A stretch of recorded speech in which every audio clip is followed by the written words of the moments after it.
Hello everyone, this is Adil Ghamdi, and I'm going to talk about Chapter 19, the feedback principle in multimedia learning. Why I choose to present this chapter. First of all, I'm doing a research about teacher perspectives for the development of social and language skills in children with autism in Saudi Arabia. And basically, my data collection is based on the teacher's feedback. The second thing is I'm a person who loves to get a feedback from people or from my friends, especially when I have done any project or presentation. And also, feedback is very important to the student, learners, educators who seek to continue learning. For the introduction in this chapter, the author started the introduction by saying providing feedback can contribute to learning by allowing students to evaluate their responses, identify a discrepancy in their knowledge, and repair the faulty knowledge. What's the purpose of this chapter?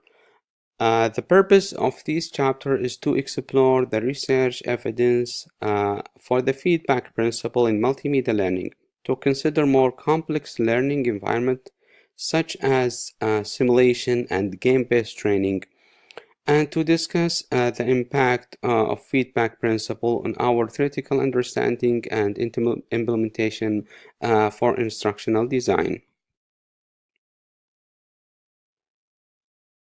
What is the feedback principle in multimedia learning? According to the feedback principle in multimedia learning, novice students learn better with exploratory feedback than with corrective feedback alone.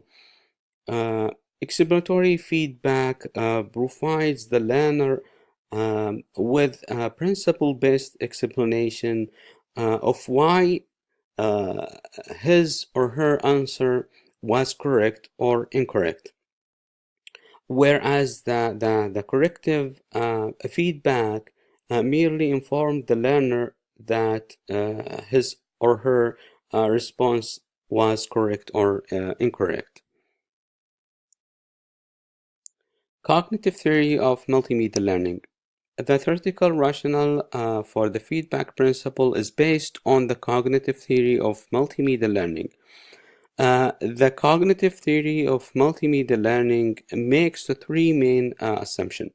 The first one, learners have separate channels for processing verbal and pictorial information. The second one, learners are limited in amount of cognitive processing. They can do a single channel at any one time.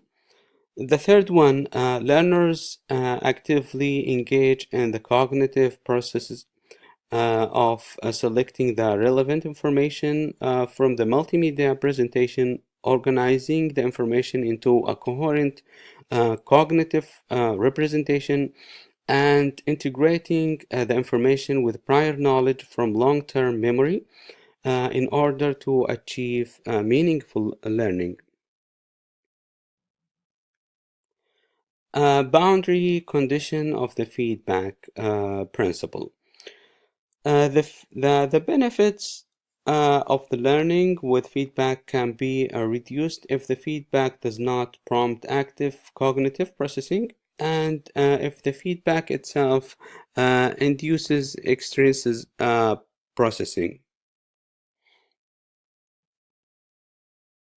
Feedback should prompt active processing. In the design of feedback messages, it's important for the feedback provided to prime cognitive processes that will result in meaningful learning. Consider other design principles. The effectiveness of exploratory feedback can be moderated by other multimedia design principles. For example, the modality in which feedback is displayed can play a role in how beneficial feedback is an instructional method. According to the Medoti principle, people learn better from multimedia presentation when text is presented in spoken format rather than written format. Be sensitive to individual differences factors. Indeed, research has shown that for complex cognitive tasks, learners with little prior knowledge in a given domain benefit from more guided instruction, such as a worked example, rather than unguided instruction, since guided instruction reduce demand on learners' working memory. For the studies, I have two studies. The first one conducted by Moreno and Meyer in 1999. The study in which students learned how to add and subtract a signed number using a number of line metaphor. Student with high special ability should higher pre to post test again gains than student with low special ability when they learned from the lesson with the exploratory feedback. These results indicate that the exploratory feedback was not as beneficial to the student with low special ability, since their working memory capacity was exceeded during the lesson and they did not have the cognitive resources to process the extra information provided by the feedback. The student with the high special ability, however, had more cognitive resources available to them to process the information provided by the feedback, which lead to better scores on the post test.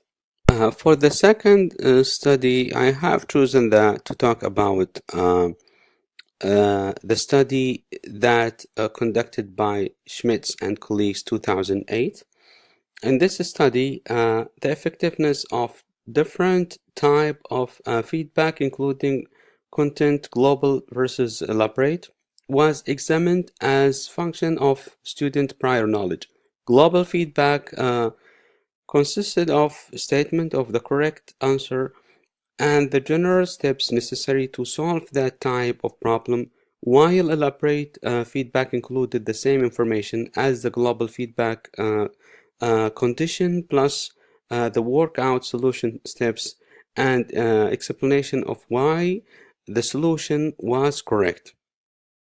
So the author found that students with high prior knowledge who receive global feedback performed better on a post-test than the student those who received elaborative feedback. These results suggest that learners' prior knowledge may have an impact on the effectiveness of exploratory feedback in multimedia learning. For the example that I choose out of the chapter, I have choose two examples. The first one, individual differences factors. So as a special education teachers, we have to understand the differences between the teachers' abilities and skills. And because that I have each student has different ability and the skills, and when I understand that, I can help student to understand and develop and use their unique talents, interest, environment, and limitation of their and other benefits. And also I can help my students to know themselves, accept themselves, and also trust themselves as well. For the second example, I have chosen Feedback should prompt active processing, and also as a special education teachers, um, it's important to us uh, to understand that feedback is very important to the students. So that will reflect on students' performance, and also that will let the students with special needs to know how or he or she is doing in order to build a higher level of thinking skills.